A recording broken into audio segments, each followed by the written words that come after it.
guys, welcome back to my channel, or welcome to my channel if you're new. Welcome to another foundation test video. Today's foundation test is foundation test 19, and it's all about the new COVERGIRL VITALIST Healthy Elixir Foundation. If you're new to foundation test series, basically in this series, I give you guys my first impression, all the wear test, my review, and recommendation for oily skin and other skin type as well. So if you're interested in videos such as this and you haven't subscribed yet, be sure to make sure you subscribe and turn on your notification so that way you can be notified every time videos such as these goes up. Okay, so let's get started.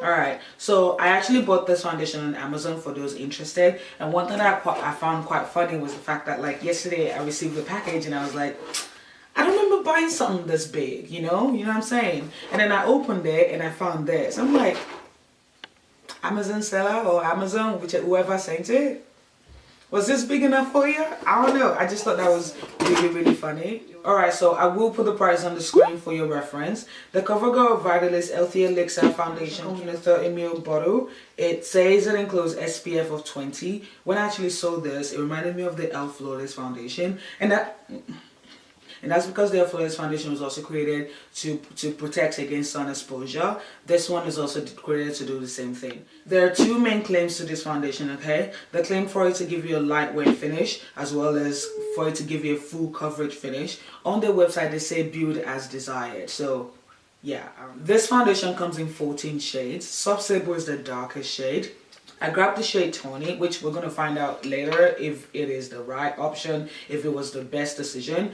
Soft Sable did not even appear to be as dark, so the shade range is quite questionable. So COVERGIRL, clean up your act, bring us darker shades, okay? That is quite light. It's not runny, it's not thick, it's in between. And it has a smell to it. It smells like perfume. Whoa, this smell is quite, I didn't think it was going to bother me. It smells, I don't know, I like the smell of perfume, but it's in my nose. You can see it's oxidized, so that answers your question if you had it. Does it oxidize? Yes it does. Alright, so I don't like the way it's applying with a brush. It's almost kind of streaky, so I'm just going to go in with a beauty blender. Wait, so this is one layer done. Literally, let's say I have about 6 pumps of foundation all over my face. And this is as light or low coverage as it, like, this is very low coverage, you know? Even though I don't really like the smell, I would rather the smell on my armpit or whatnot, not on my face. It's just kind of, yeah, it's making me feel car sick, and I'm not even driving, you know what I mean? So I'm gonna go in with another layer. I wish you could smell this. I wish you could.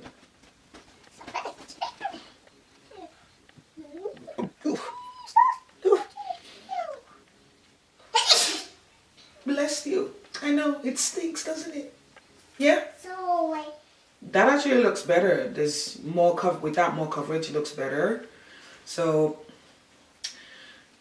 I'm just gonna go in and dot all over the areas where I feel like I really need it the most. Oh, Mama. Ooh, I just inhaled. Alright, I can still see my blemishes, but honestly guys, I can't keep building this up because this is too much. It's just too much for my face. It's really sticky. Can you hear that? It is matte, but it's sticky matte. So I'll say this is a natural finish, okay? And every time I do this, the wind just kind of brings the perfume back in my nostrils. So I am gonna go ahead and set one side. Look at that. So if you buy this foundation and you're used to the smell, I would suggest setting it with a powder, because look at that difference. Just look at that. Alright, so we finished applying this foundation around 10 o'clock. It's 10:11 a.m. right now. Let's just say 10 o'clock, okay? Let's say 10 o'clock.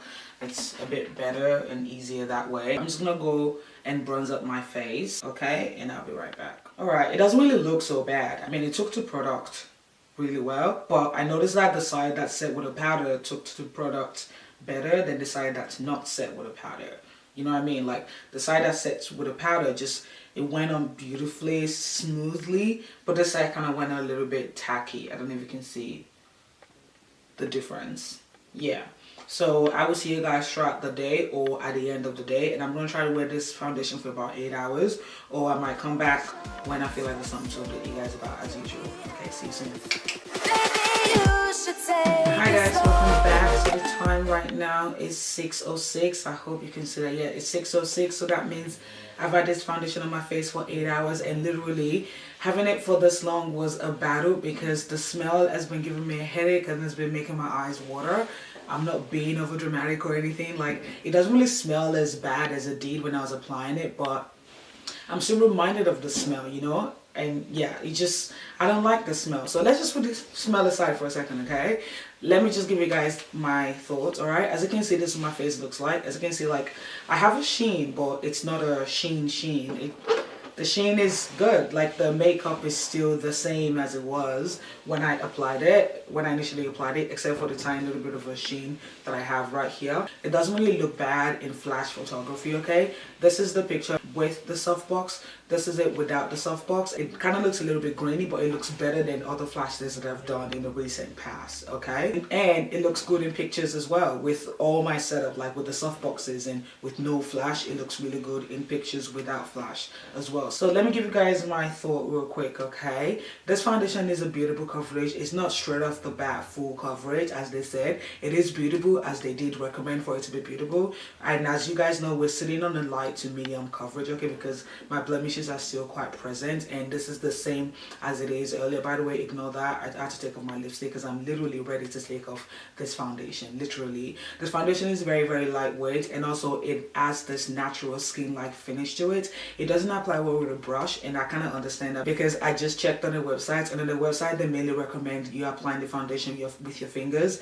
and a beauty blender as well, so that kind of makes sense. So those are the pros, okay? Now with the con, I'm gonna go back to the smell. The smell is too strong. Honestly, it's too strong for me, and I don't mind perfume smells, but perfume that smells really, really strong, it's just not, it's a no-no. Smell is not just, it's not an SPF smell, okay? It's also a perfume smell, because SPF foundation smell a certain way, like the E.L.F foundation, but this one has a bit of more oomph smell to it, literally. Oh, also, I noticed, like, as you can see, the side with the powder looks better than the side without the powder. On the side without the powder, I can still feel it feels a little bit tacky, but not as tacky as it felt in the beginning earlier today. The side with the powder looks more smooth, and it feels smooth, more powdery. So what I recommend, if you like this foundation, if you can stand the smell, set it with a powder, okay? Another thing, if you're sensitive to smell and you have a weak stomach like I do, I would advise you to stay away from this foundation. But then again, go to the store. If you have a store near you that has this foundation, go and do a swatch and a sniff test to see if you're gonna like it. I know that sounds bad, but